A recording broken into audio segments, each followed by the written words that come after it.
Hello. Welcome back to the Space Gulag. Today we're going to find out what had happened had Aayla Secura trained Anakin Skywalker. Before we begin, special thanks to our patrons, voice actors, and everyone else part of my team. If you want to find some merch, go down below. There's a shop. You click on the shop and you go check out the merch. I got special limited edition merch for the Pride of the Empire during our Earth series that will be available until the Earth series ends. Otherwise, our story begins a day after the death of Qui-Gon Jinn.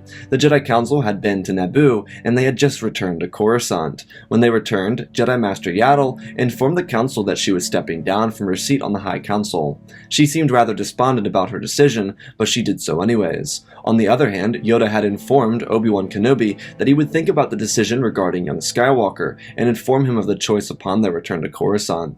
Yoda thought about it a lot. While yes, Kenobi was a Jedi Knight, promoted after the Battle of Naboo, he was far from a Jedi Master. It would be a disservice to Anakin as a student, and while Yoda seemed as if he wasn't fond of Anakin's training, if Anakin were to be trained, it would make more sense for him to be trained with someone that was already an established Master. When Yoda returned to the Jedi Temple, he looked through the archive list of Jedi Masters at said temple. There was one name that stuck out to Master Yoda, and so he requested that the Jedi Master meet him inside the council chambers. It was a one-on-one meeting. None of the other council members would be inside of the chambers during this meeting. When Master Quinlan Vos arrived, he asked what Master Yoda would like for him to do. Yoda informed Quinlan that there was a situation regarding a student from outside the Order that he would like him to take on. Quinlan asked Master Yoda if it was forbidden to take on two students at the same time. Considering Quinlan was a constant rule breaker, he was confused as to why Yoda was suggesting he break the rules. Yoda nodded his head, but he told Quinlan that while there was a rule, and while he was a rule breaker, and while he didn't always stick to the orthodox methods of the Jedi Order, maybe it would be best if he took on the training of young Skywalker.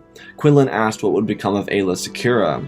Yoda informed him that nothing would change regarding her situation, though Yoda continued by saying that the only issue might be Obi-Wan Kenobi. Quinlan smiled and acknowledged that he knew Kenobi by reputation. Yoda told Quinlan that the whole predicament about Obi-Wan's promise to Qui-Gon Jinn before he died and how he wanted to train Skywalker because of said promise. Quinlan simply put his hand up telling Yoda not to worry about it. He would make sure everything went by smoothly. Yoda nodded his head and Quinlan respectfully bowed before leaving the room. Firstly, he would inform his 16-year-old student that she would be accompanied by another student. When Quinlan revealed this to Aayla, she handled it rather well, because she, like her master, was adaptable, though a small part of her feared the idea of Quinlan possibly replacing her. But when Quinlan noticed a change in her demeanor, he informed her that it was by request of the Jedi Council, and even more than that, Anakin hadn't ever been formally trained in the ways of the Force. Aayla asked how old Anakin was, to which Quinlan informed her that he had just turned 10 years old. He was from the planet of Tatooine, an outer rim world much like where Aayla was from. Aayla asked him if he was the one that found Anakin.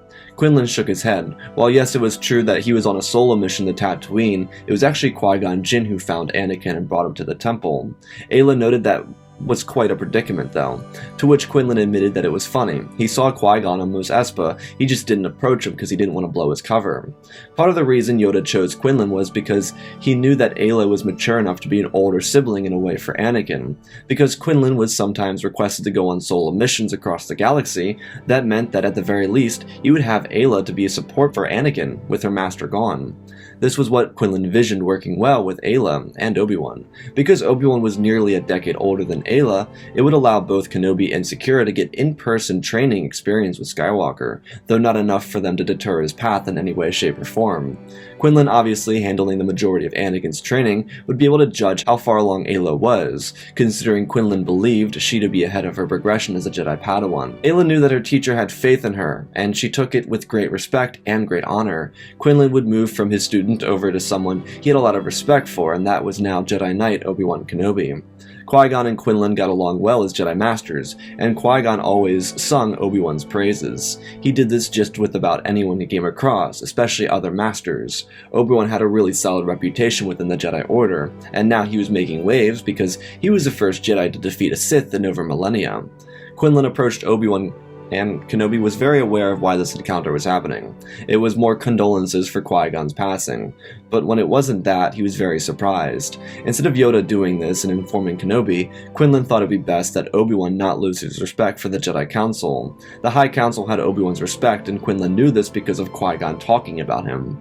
So, when Quinlan approached, he informed Kenobi that firstly he was sorry for the loss of Qui-Gon, and secondly he would be taking over the training of Skywalker, though Quinlan made a point to inform Obi-Wan that because he was consistently being put out of the field due to the multitude of solo missions he took on, that he and Aayla would work together to train Skywalker during those times. Quinlan continued by informing him that he took up this offer by the Council not because he believed Obi-Wan wasn't ready, but because he believed that Obi-Wan needed more natural time to develop into a master, rather from just moving from knight to master or Padawan to master. Obi-Wan was quite actually relieved. Quinlan put it to him in a way that he would understand, but also in a way that wouldn't make him feel angry at the Jedi Council. Quinlan expertly did this so that Obi-Wan didn't have a tragic falling out with the Jedi Council, and so it worked all to perfection. With all the loose ends filled, Quinlan took leave and made his way for the youngling area of the Jedi Temple. Skywalker was being introduced to all of his peers, and he was coming to terms with what his new life would begin to look like as he spent more time within the Jedi Temple. When he was approached by Quinlan, he was genuinely surprised. Quinlan wasn't a typical Jedi. He had tattoos, he didn't wear typical garments, and his hair was everywhere. He was also very unorthodox. Anakin at first asked Quinlan who he was, to which Quinlan informed him that he was Anakin's new master. Anakin was very obviously surprised, but he listened with attentiveness. Quinlan told Anakin that he would be spending time with him and his student Aayla Secura. Obi-Wan would also be involved in the training from time to time, so he had no reason to fear losing the only person he knew inside the Jedi Order. Anakin was rather understanding, and then Quinlan hit him with the catch. Because he was taking up Anakin's training, he wouldn't be undergoing any of the traditional methods. He'd be going directly in the way that Quinlan trained him, and it would go from there. With Anakin suited up in his Jedi robes, they made their way down to the opposite end of the temple. There was a sound of blasters echoing throughout the hallways. It was a training hall, and there were dozens of Jedi training at the moment. These were knights, masters, padawans, all of the above, doing what they thought would be best for them to practice on. Skywalker looked around. All the doors were sealed until Quinlan opened up one and led Anakin into it. The room had Aayla Secura in it. She was working around using her lightsaber and beating back blaster pellets. Anakin's jaw dropped. She was incredible. She moved flawlessly, and she never batted an eye to the movement of the door opening. She was completely focused. It reminded Anakin of the first time he saw Qui-Gon's lightsaber. It reminded him of the awe and incredible possibilities he had here at the Jedi Temple. Quinlan would introduce the two of his new Padawans to each other, and then he would instruct Aayla to go back to work. He and Anakin would sit down on the other side of the room and they would begin talking. The trouble with training someone like Anakin was his lack of knowledge in anything relating to the Force, so when he was introduced to everything at once, his little mind went kinda into overload. Quinlan made an effort to make sure that he went slow with Anakin. See, while Quinlan was unorthodox as an instructor, he did understand that the bare principles of being a Jedi required knowledge of everything that made them Jedi. This simply just meant that he wouldn't be translating everything back to the Jedi Code, rather he'd focus on the important aspects of the Force itself. This would have Anakin spending a lot of time focusing on the Force, instead of doing what he wanted to do, which was see what Aayla was doing. To preface, this wasn't some drastic staring contest at Aayla. It was more of what she was doing was incredibly cool, and Anakin, being 10, was interested in something that was really, really cool. Anakin has wits about him, and he respected Aayla, and even looked up to her. Though it was a serious challenge to Anakin to sit dormant while the sounds of blaster pellets blasted away and the sounds of a whooshing and swooshing from a lightsaber beat back the sound of the epic crescendo of prowess. Anakin struggled with his connection, and this was the first important lesson for Anakin Skywalker. To learn that to be a Jedi meant one must be able to concentrate on the Force, even at their most distracted moments. Anakin's next lessons would come with understanding of how to use the Force. While Aayla was a fine user of the Force, she would serve as inspiration for Anakin at the moment. In the gardens of the Jedi Temple, Anakin would be taught the simplicity of levitating objects, though Quinlan never made it easy. If Anakin was the Chosen One, then he would be trained like the Chosen One. He needed to learn that he was a vessel of the Force as much as the Force was a vessel of him. If he was born of the Force, then he should be the one that can balance the Force, at least in the eyes of the Jedi. And while Aayla wasn't a devout Code follower, she did follow it more than Quinlan did. Quinlan made sure that Aayla didn't force Anakin to follow the code, though Aayla and Anakin did have some initial tension. While Aayla was perfectly fine with the prospect of having another student to train with her, she eventually got tired of the split attention, feeling as if because Anakin was present, she was going to be held back from becoming a Jedi Knight sooner. She showed this resentment through blowing Anakin off initially. This could be either seen in her lack of attentiveness to his questions, or even simply her attitude towards him, which was rather repugnant. Though Anakin didn't mind this, he assumed it was tough love, much like the radical difference in training he, as a newbie, and the children, which were trained at the temple since birth, were receiving. This would all change once Quinlan noticed Ayla's demeanor, at which point she would unveil that she felt as if Quinlan was trying to hold her back. Quinlan had to make sure that he understood where she was coming from. None of what he was doing was meant to be seen or felt as if he didn't care about her or as if he was trying to hold her back. He admitted that while he had some shortfalls and the idea of training two students seemed easier on paper, Anakin had absolutely no knowledge of the Force or how it worked. With that lack of knowledge, he was severely behind, and Quinlan had to make sure that he could catch up. Quinlan told Aayla that he believed she would make a fine Jedi Knight in due time, and believed that this would only aid her in her process, but if she didn't want to continue working with him, then she was free to let him know and he would change the entire criteria of her training. Aayla told Quinlan that she felt bad for being ungrateful, to which Quinlan told her that there was no reason for her to feel bad, she was simply a student that wanted to learn. Aayla told her master that she would approach Anakin as if he were a younger sibling, and that she would make an effort to be a better guide to him, now understanding that the path of a Jedi wasn't one that was often easy to understand. Quinlan told Aayla that he was appreciative for her decision to do so, but if she felt as if it was holding her back, then to not make that risk. Aayla admitted that she understood now, the Force worked in mysterious ways, and she needed to hone in on her own patience and accept the role that she played in Skywalker's life. Quinlan smiled and told her that's what makes her a great Jedi. Others would have run for the opportunity to do better, not just for themselves, but for others. Aayla smiled, and then Quinlan told her that she now had the perfect opportunity to work on it. Aayla asked what he meant, to which he would say that Master Windu and he were going to Onderon to see if they could discover the whereabouts of a missing senator.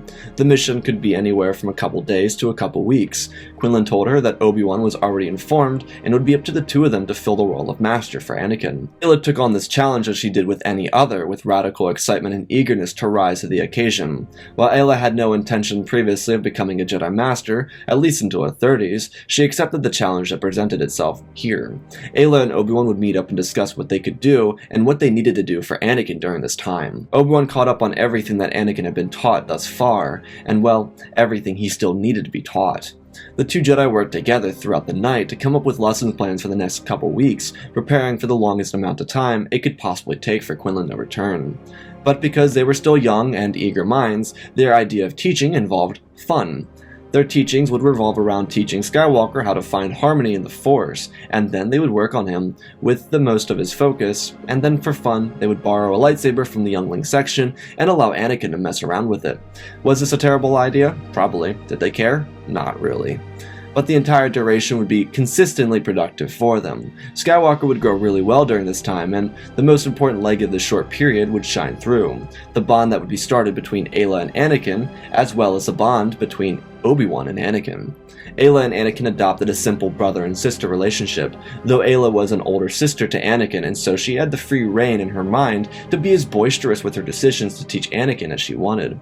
Obi-Wan and Anakin's bond, on the other hand, would develop more into a father-son bond, and in Anakin's eyes, at the very least, it would be this way. The 15-year age difference made it a little fine for Obi-Wan to develop into a father figure for Anakin. Quinlan, on the other hand, was simply the teacher, and that wasn't disrespect to Quinlan. It's just how Anakin saw him more as an instructor rather than a father figure. The 3 weeks of Quinlan being gone would become very important as a focal point for Skywalker's training. It would establish a bond with those around him, which would only help him develop better into a Jedi. After these few weeks, Aayla and Anakin became nearly inseparable. The two of them had a lot of respect for each other, and they almost in a way became reliant on each other. Not that they didn't learn from Quinlan, but the tightness of their bond made them spend a lot of time with one another. Once Anakin got his lightsaber, he would begin sparring with Aayla, and as a big sister, she took the role of beating down on Anakin because, well, it was entertaining. She had respect for Anakin, but beating him kept him humble. Because Anakin progressed at an extreme rate, he did get cocky at some times, though Anakin really found enjoyment in his training with Aayla. She was his big sis, and he was her little bro. Their bond was very noticeable to Quinlan, and he only encouraged it. This bond would continue for years. There would be several instances of strength within their bond. Quinlan took Anakin and Aayla across the galaxy on a couple missions, though after 4 years, there was something rather troublesome for Quinlan to deal with. He was Anakin's master, but he believed that Aayla, at the age of 21, was ready to become a Jedi Knight, though Quinlan's big fear was that separating Anakin and Aayla was a bad idea. While Quinlan's unorthodox methods meant he would become Anakin's sole teacher, he decided to confront his first student about the issue, because truthfully, over the past 4 years, Anakin had developed much faster than he would have had he been trained by the Jedi inside the temple with the Jedi instructors and his peers, before he was passed on to Kenobi, which would have happened otherwise. Anakin's focused training made him progress extraordinarily fast, and so Quinlan told Aayla that he would like to talk to her about the future. Aayla was confused, but Quinlan cleared the air for her. He told her that he believed she was ready to become a Jedi Knight and pass her trials, but he wanted to ask her if she wanted to pass the trials before he submitted the request to the council for her to pass said trials. Aayla told him that she believed she was ready if he believed she was, but she was curious as to why he wanted her input on the situation. Quinlan sighed and told her that he didn't want to separate her and Skywalker because the two of them were so close. Quinlan wanted her to choose her own decision revolving around her movement to Jedi Knight. Aayla thought quietly for a moment and sighed. She didn't know what to do, and truthfully she hadn't considered the idea that she would have to leave Anakin behind when she became a Jedi Knight. Not forget about him in any way, shape, or form, but she wouldn't be able to spend as much time with him. And while this was something both of them openly accepted, it was something that they both agreed they didn't want to come. Aayla asked Quinlan what the possibility of her becoming Anakin's teacher was. Quinlan thought. He told her that it wasn't something that it was far out of reach for her, though he wasn't completely sure that the council would abide by this choice. Aayla did understand, and while she believed that Quinlan was a fit for the job, it was something that she believed would allow both her and Anakin to continue their tight sibling-like bond.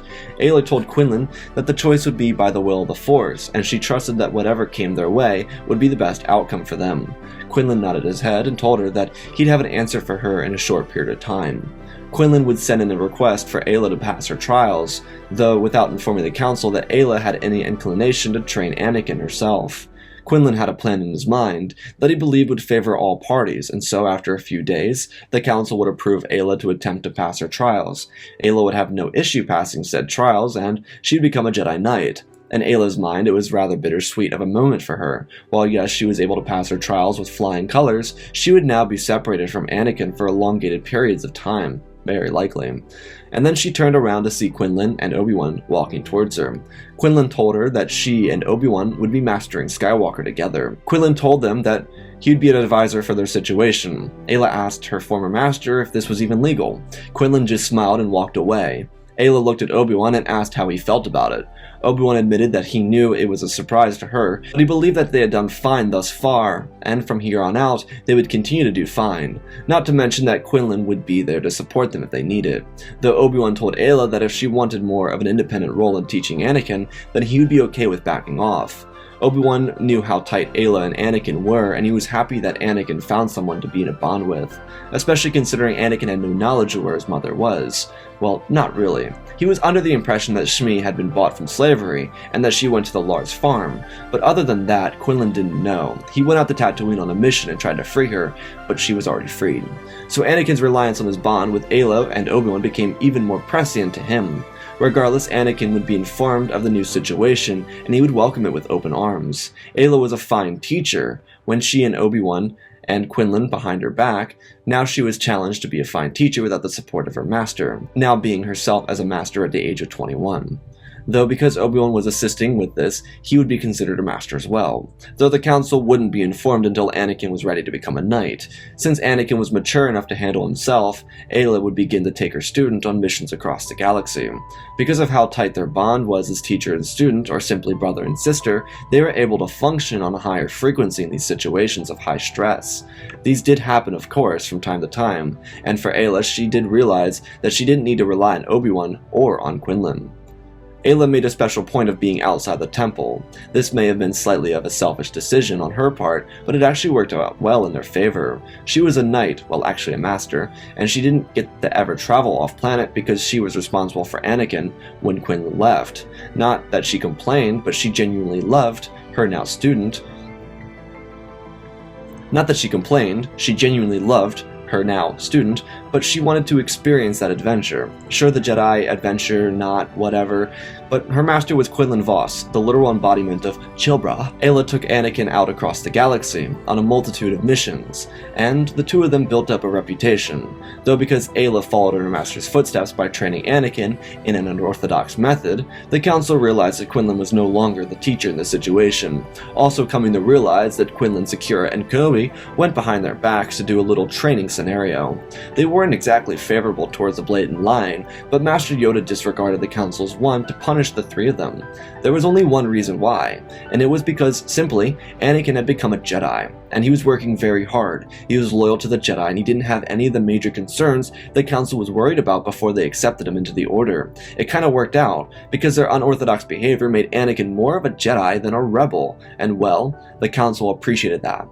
Secura and Skywalker would spend a lot of time continuously in the Outer Rim, mostly because they were both children from Outer Rim worlds, both worlds they came from being struck with poverty and desolation consistently. Aayla was a Ryloth girl and Skywalker was a Tatooine boy.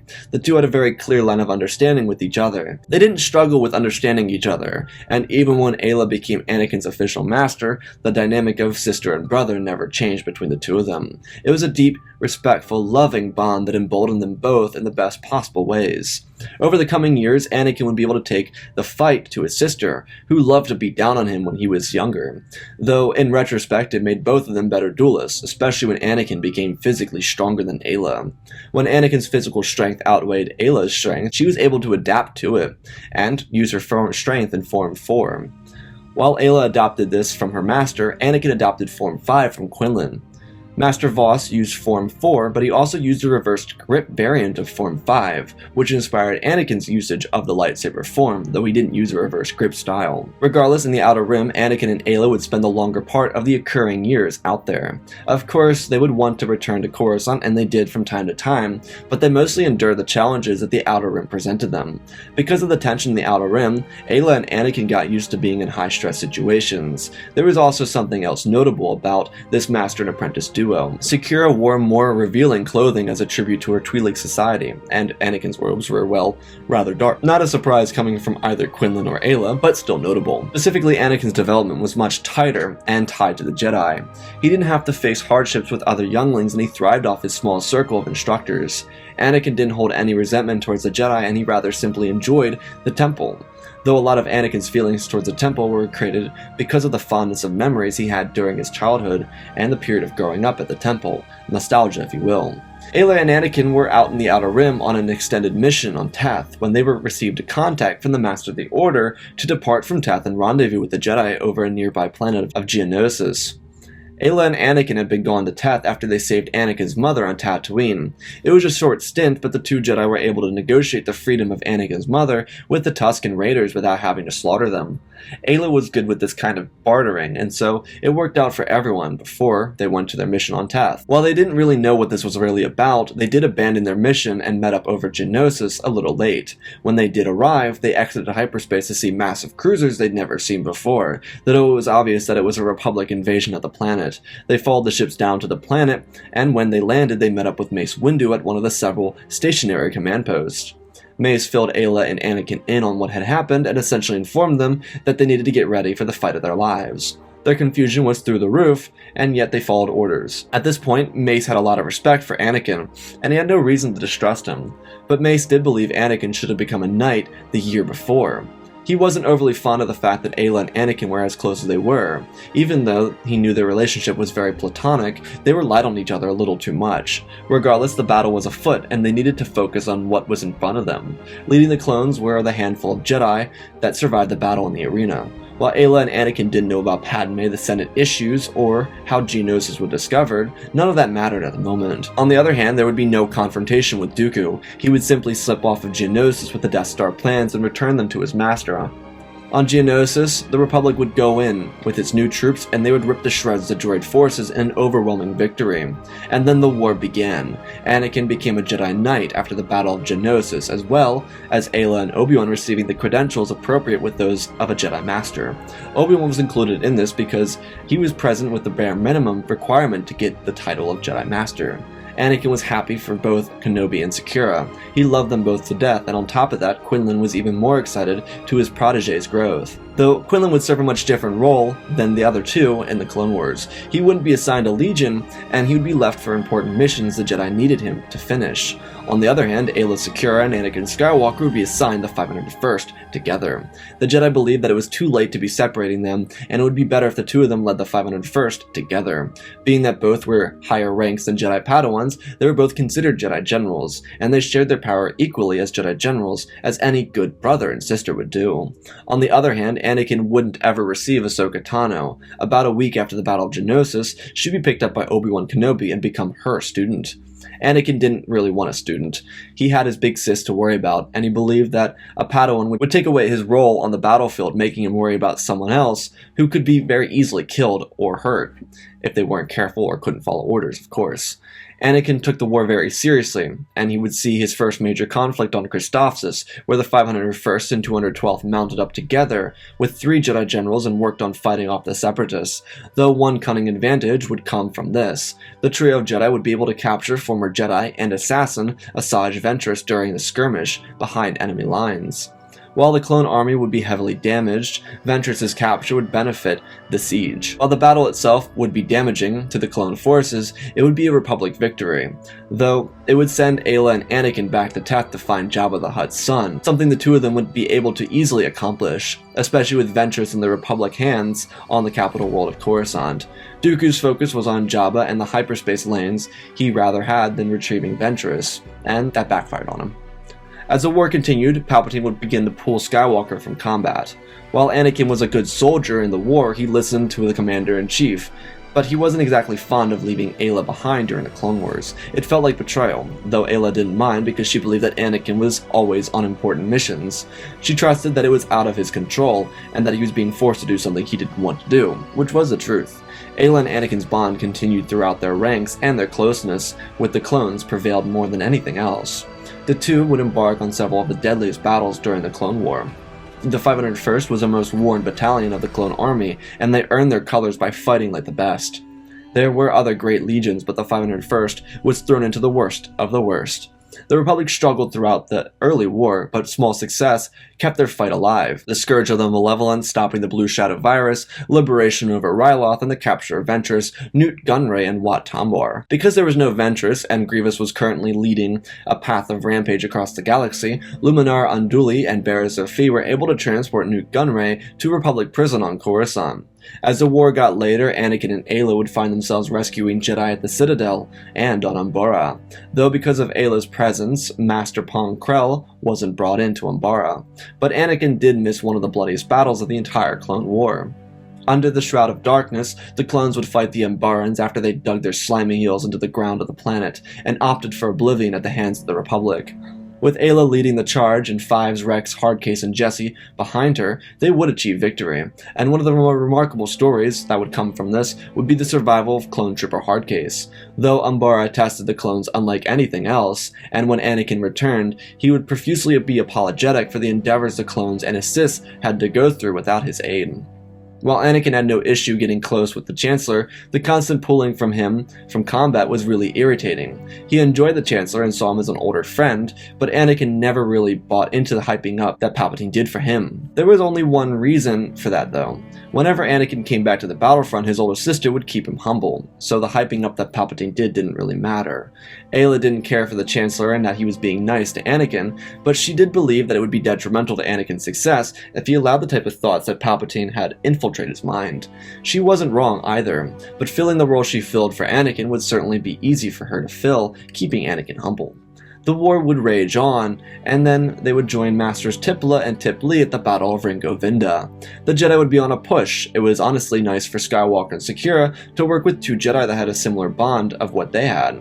While on the front lines of battle, Clone Trooper Tup began acting odd. He seemed really out of it, and during the battle, he took off his helmet and raised his blaster for Jedi General Aayla Secura. Though before the Clone Trooper could fire, Hardcase, survival of the Battle of Umbara, noticed it, and instead of watching like Fives, he jumped up and ran across the battlefield, risking his life in blaster fire and tackling Tup before he could fire his blaster.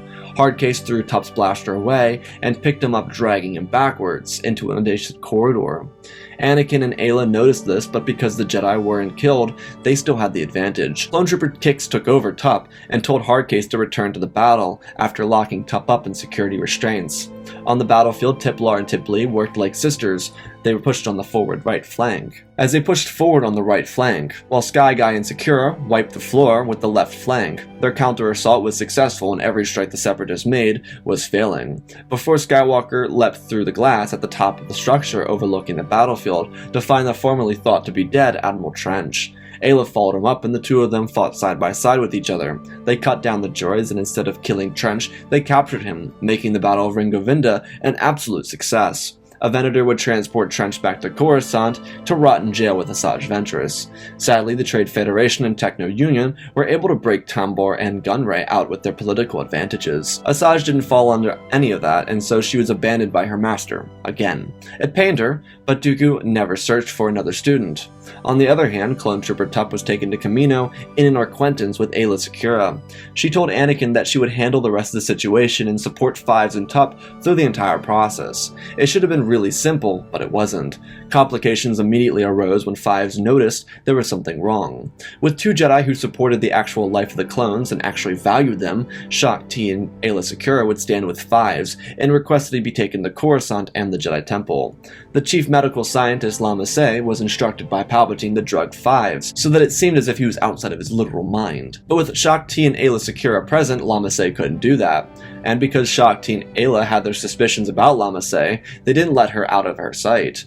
The two of them would make sure that she didn't do anything. So when Palpatine informed Fives that he was behind everything, and the Sith Lord, he would simply just listen and not react. Fives wouldn't play the role that Palpatine wanted him to play, and he addressed Palpatine as Sir. This confused the Sith Lord, and so he had to come up with something else to do, a way to kill Fives. So using the Force, he crushed the pillar above Fives, though the clone Trooper was highly advanced enough to hear it, and so he leapt forward, pushing Palpatine out of the way as the pillar came down and crushed two clones. The two Jedi would run in, lifting up a heavy object, and have the guards remove the dead bodies. Shaak Ti and Aayla would notice that the piece was broken off, that it wasn't done naturally. It had been done so by the Force, at the very least. Though they had to put their acknowledgement of it to the side for the moment and help up Fives and the Chancellor. With nothing to do in the situation, Palpatine would have to dismiss the two, immediately going into panic. The war wasn't close enough to be over, and he didn't have the public support to just levy Order 66 on the Senate and inform them that the Jedi had just betrayed the Republic. With Fives, Shaak Ti, and Aayla Secura returning to the Temple and the Jedi Council, Fives would be the first clone to enter the High Council chambers. He would inform them of everything. He told them that what he discovered seemed to be that the Chancellor was a Sith of some sorts, not really knowing what a Sith was, and that on top of that, he was somehow behind everything. Fives felt crazy just saying it. If he was drugged by Lama Se, he would have sounded like a maniac, but luckily he wasn't, and he was able to construct his thoughts into a manner that the Jedi would be able to understand. With their new knowledge, the Jedi in a concentrated effort would make a move on the Senate, where Sidious would be waiting. The Sith Lord had all the Republic ready to watch. He had clone security at top notch, and even more than that, the entire Senate was gathered, watching in the Senate chambers. With Master Yoda leading Plo Koon, Mace Windu, CC-10, Ki-Adi-Mundi, Shaak Ti, Aayla Secura, and Anakin Skywalker, who had just returned from his campaign at Ringovinda, they entered the Chancellor's office peacefully. The Chancellor assumed that they came in with lightsabers ablaze, but that didn't happen. Yoda kept everyone focused and quiet. Fives was with them, and they presented their argument in front of the entire Republic that Palpatine was behind everything. The Sith Lord, so typically known for his calculations, had none in this moment. He originally chalked everything up to the Jedi would storm in, and then they would be busted, but here he was. They didn't storm in, and they were peaceful. And with evidence laid before them, Commander Fox would turn and tell Palpatine that he was under arrest for crimes against. Before he could say anything, a crimson lightsaber was driven through his chest. The Jedi used the Force to remove the clones from the room by pulling and dragging them with the Force to behind them. This cost the Jedi moments, making CC-10 and Ki-Adi-Mundi victims to Sidious, before the Jedi could even get their weapons out and ready, before they could corner the Sith Lord. His fighting chances to win were so slim, they didn't really actually matter. He was cut down and killed for creating the Clone Wars. With the plot exposed, Dooku would be thrown out of office by the Separatists and executed by Republic officials. The Jedi would remove themselves from the war, and the clones would go into operating the Republic's military to help shut down the droids. Members of the Separatist Council would be put behind bars for the rest of their lives. These members would be Wat Tambor and Luke Gunray and the rest of the Hideous Bunch, not the actual Separatist government, which was all politicians. On the other hand, upon their return from war, Anakin would become a master of Desha Numa and begin her training, even after saying he didn't want to be a master, though Aayla encouraged him to become a teacher. Having brought balance to the Force, the Jedi way, Anakin would go on to assume the role he filled, considering he was the one that had the final blow that killed Palpatine. The Republic would rebuild. Maul would never resurface because his brother never became a user of the Force or the dark side. Maul would rot away until his eventual death. On the other hand, the galaxy would find peace, and while Anakin would never fall in love with Padme, his heart would be filled with the closeness of those around him, his sister, his friends, his instructor, his Padawan, and the rest of his beloved Jedi Order. And that, ladies and gentlemen, is our story. Again, special thanks to Benjamin Wells, Jonathan, Pimp Daddy, Bane, Darth, Cheesy Apollo, Mad Manny Studios, Anakin003, Lemon Knight, and Flynn Van Cease for supporting the channel. Hit 2,000 likes on this video. I don't know what's coming next, but it is. If you want to see a what if, let me know below. I read all your comments, but I do crossovers. Check out the Twitch community, Discord, and Patreon to support me in other ways. And if you want to go get some merch, go down below. There's a merch in the pinned comment, so go check out the merch. Got tons of awesome merch for you guys. Limited time Pride of the Empire shirt is out right now. And go check out the broken one. That's a pretty cool shirt. I like that. Otherwise, check out these channels that were showed, and let's talk about the story. So, before the comments roll in, I said the Jedi way of bringing balance to the Force. Shut up. Shut up. Shut up. I have to do it every time. So I'm going to say it again, like a broken record. The Jedi way of bringing balance to the Force isn't bringing balance to the Force the way that bringing balance to the Force literally is. It's just the Jedi way of bringing balance to the Force. I don't follow the guidelines of bringing balance to the Force every story because that would be boring. Anyways, let's talk about the actual story now that I got that disclaimer out of the way. It's not a love story. We've already done that, and love stories between masters and apprentices are kind of weird. That they kind of remind me of those weird teachers in high school that flirt with students. Like that's what reminds me of that. Like teacher falling in love with student, that freaks me out. That's kind of weird. Yeah, it sounds weird. I just made it weird for you, didn't I? Yeah, it sounds weird. So doing that to Aayla would just be wrong. There's no reason to, simply just put it, there's no reason to sexualize Aayla, and that's something I wanted to portray at the very beginning. I said that Anakin's jaw dropped, and when I said his jaw dropped, it was actual just awe from Aayla doing what she was doing, not because Ayla's beautiful, and that's the whole point. I'm avoiding sexualizing a character because Aayla is a character. She's not like an object, and that's something I wanted to develop for Aayla in this story. Is that she's not like a love chase for Anakin, and that she's not meant to be that. While in another story she was meant to be someone that Anakin fell in love with, the circumstances were much different. He was still being trained by Obi-Wan. In this circumstance, he doesn't love her a way that a lover would. He loves her the way that a brother would, and that important bond is so important in the story.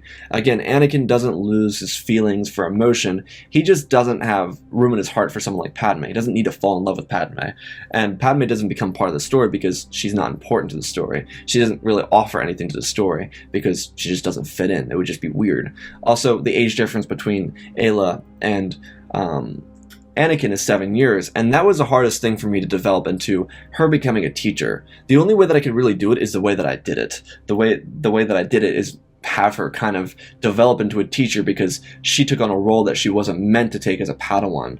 Because she is 7 years older than Anakin, which means that she's 7 years older than Anakin. She is going to be really hard pressed to find herself as a teacher. Obi-Wan being 15 years older than Anakin was already kind of a weird age gap. So, you know, and same thing with Anakin teaching Ahsoka with this, like, what's the 5-year age gap? She's 13 and he's 19.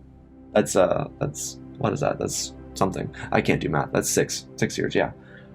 So already it's kind of that same kind of dynamic, and that's why I wanted to set up kind of the similar dynamic between Aayla Secura and Anakin as Anakin and Ahsoka. It's a brother-sister relationship, and that's kind of something I wanted to focus on. So, you know, it's like poetry, it just rhymes. I always find a way to make it kind of rhyme with the story. It's always how George tells his stories. If you noticed, all of his stories kind of mirror each other in a different way, and I always took inspiration from that, so I always try and do that with these stories. Developing the older sister into a younger brother story was a lot more fun than doing a romance story. I know I love doing the romance stories. I know you love doing romance stories, or enjoying the romance stories, but a romance story here again would just be really out of place, would be really weird. So this is also something that I want to talk about, was the dynamic of how it changes the actual Clone Wars itself. The two of them, the way I set it up is that they wouldn't be separated. So, you know, the 327th Star Corps, which is what Aayla leads in canon. I don't know who would go there.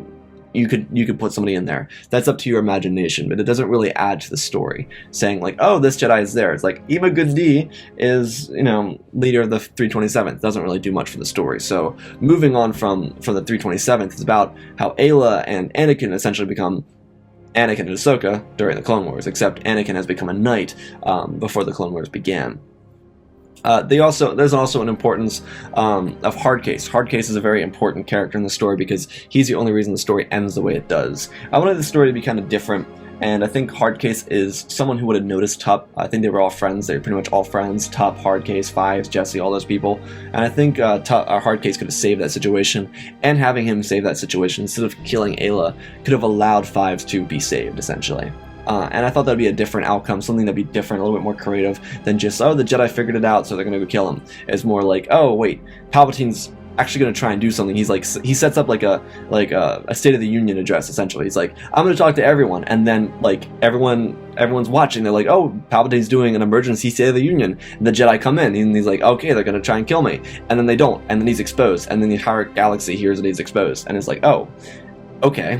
And then he dies. So, I mean, it's a way that people would actually be okay with Palpatine being killed in front of everyone, instead of it being like, you know, having the Jedi have to explain everything. They literally prove the evidence to everyone, and Palpatine kills a clone, which is kind of something you don't do. So, anyways, I hope you all enjoyed the story. If you did, leave a like down below. Go check out the merch. Go check out the other videos on the channel. Otherwise, I love you all. Spread the love, and always remember, my friends, may the Force be with you.